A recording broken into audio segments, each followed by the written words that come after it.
Olá amigo, olá amiga, é bom estar contigo, é bom partilhar estas lições do livro de Gênesis contigo.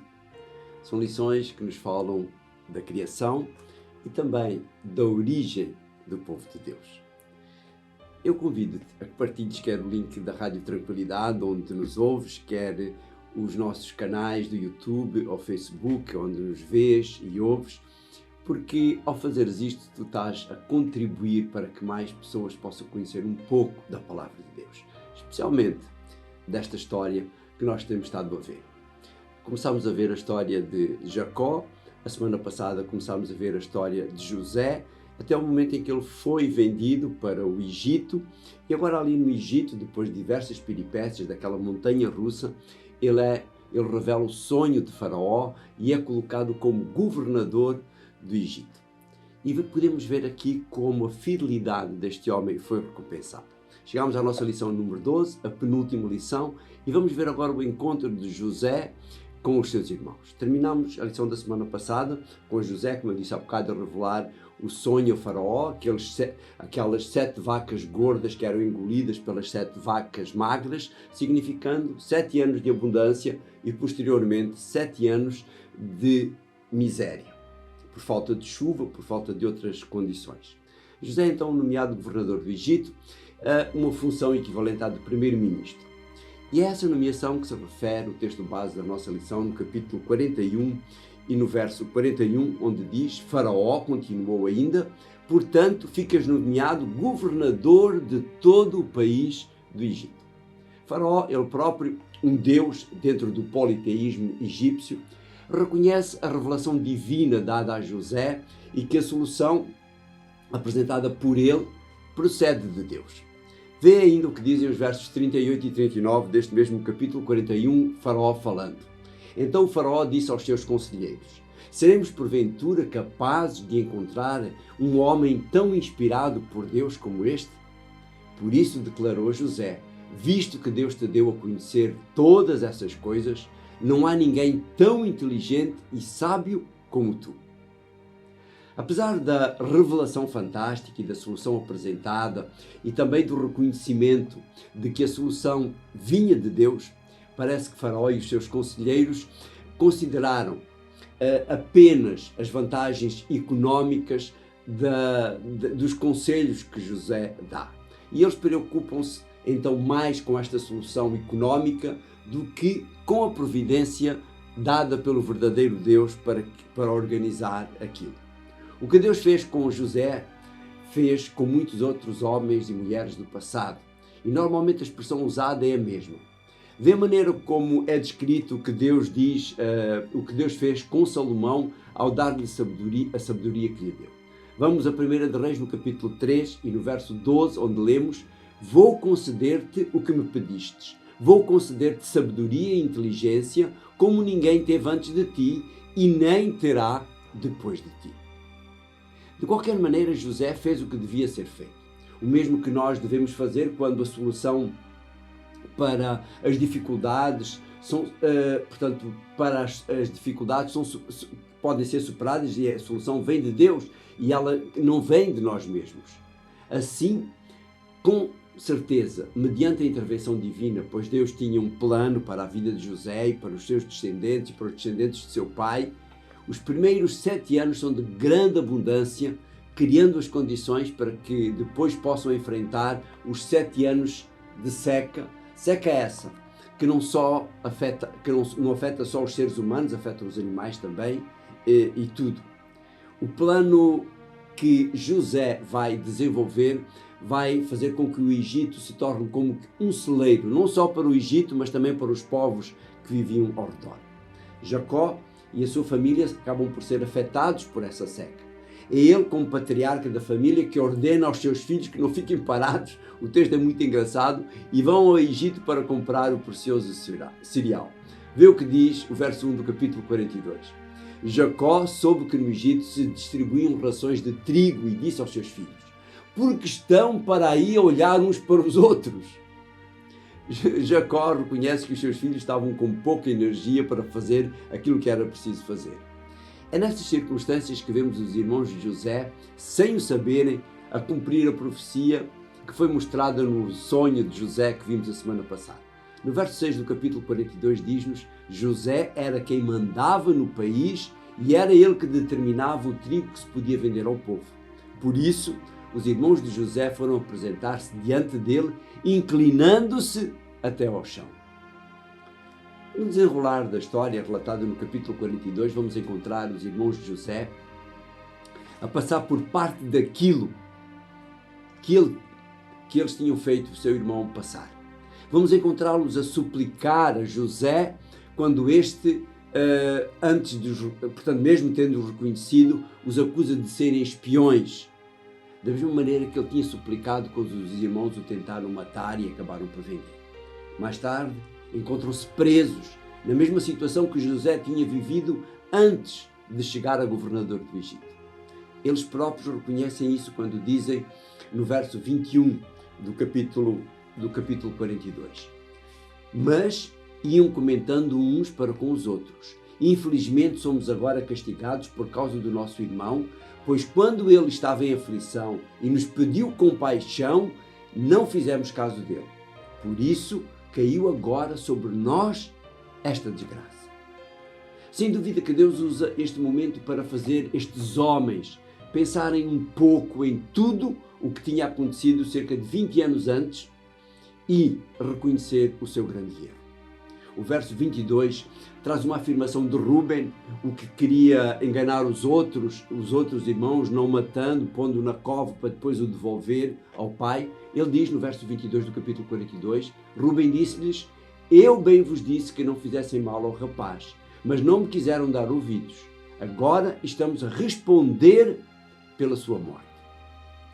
Muitas são as circunstâncias que Deus proporciona ao ser humano para que ele possa refletir nos seus atos e nos próprios. O Espírito Santo trabalha nos corações com uma função restauradora, tal como fez com os filhos de Jacó. Depende de nós ouvirmos a sua voz. Depende de nós atendermos aos seus apelos.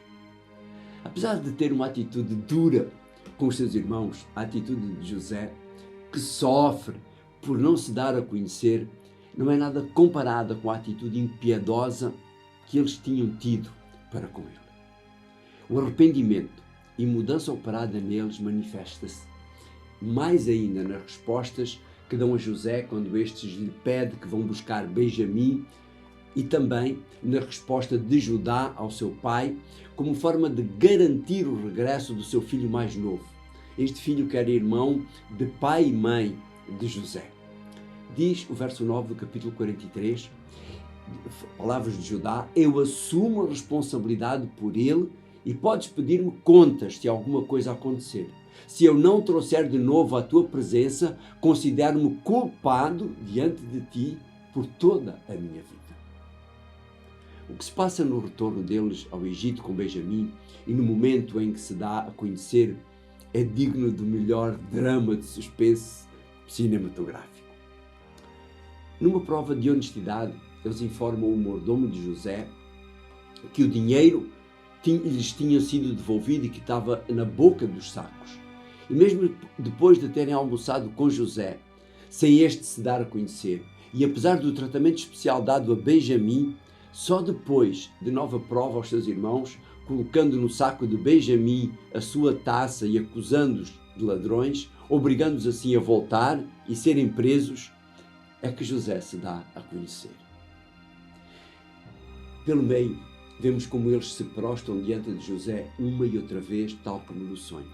Vemos a defesa de Judá a favor de Benjamim e como ele se oferece para ficar como escravo no lugar do irmão mais novo, acusado de ter roubado a taça de José. Tudo demonstrando uma atitude de humildade. Pensando sempre no que tinham feito a José e no irmão mais novo e ainda no seu pai. Os versos 33 e 34 do capítulo 44 dizem-nos assim: por conseguinte, meu senhor, peço-lhe que me deixe ficar a mim como seu escravo, para que este rapaz possa voltar para casa com os seus irmãos. No verso 34, como é que eu posso ir ter com o meu pai sem levar o rapaz? Não quero ver a tristeza que se abateria sobre o meu pai. Sabes, um dos piores resultados do pecado é o remorso. Quando o arrependimento é genuíno, mais do que o medo de encarar a verdade, se a pessoa é descoberta. Aqueles homens carregavam este remorso em si. Estes homens, tinham demorado a reconhecer o seu erro, mas eles tinham-no feito. E por isso, isto é restaurador. Sim, amigo, para Deus nunca é tarde para nos arrependermos. Para o ser humano pode ser por não ter tempo de o fazer, mas para Deus, que espera cada pecador como se fosse o único, nunca é tarde. Deus, qual Pai do Filho Pródigo, aguarda ansioso o nosso regresso. É nesse momento de grande angústia para aqueles 10 homens, é nesse momento em que o inocente está a ponto de ser feito escravo, que o desenlace acontece. O capítulo 45 começa com esta revelação, com a revelação de José. Diz no verso 1, José já não conseguia conter mais a emoção. Por isso, ordenou a todos que estavam ali ao seu serviço, saiam da minha presença. E assim não ficou ninguém com ele, na altura em que José se deu a conhecer aos seus irmãos. Os irmãos não conseguem acreditar naquilo que estão a ouvir. José tem de repetir a sua revelação. Vê o que diz os versos 3 e 4 do capítulo 45. José disse então aos seus irmãos, eu sou José, o meu pai ainda está vivo.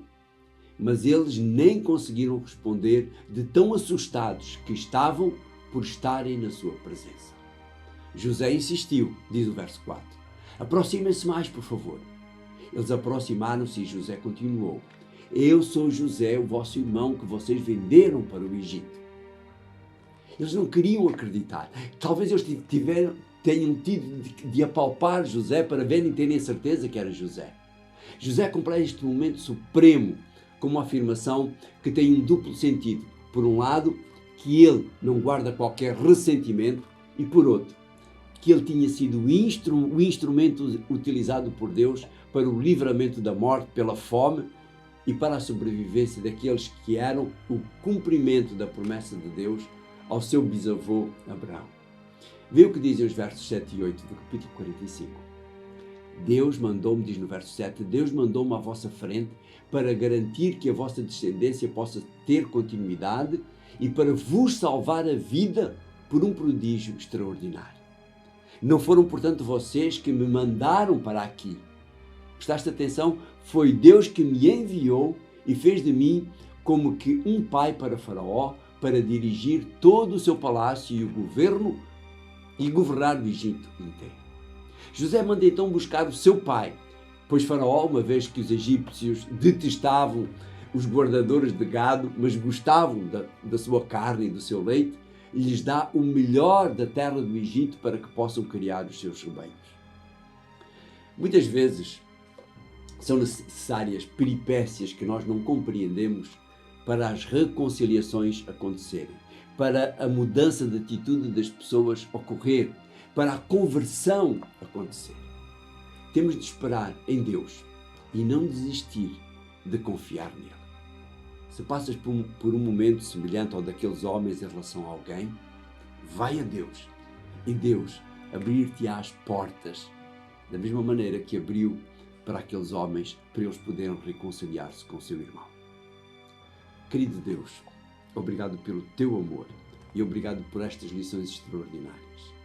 Tu organizaste as coisas para que aqueles homens pudessem ter o livramento, pudessem não morrer de fome.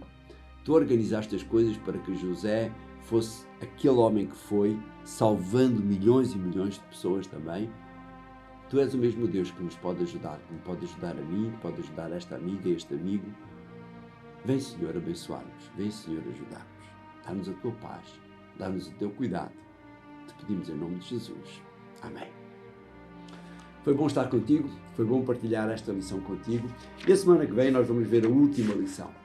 José chama o seu pai para o Egito.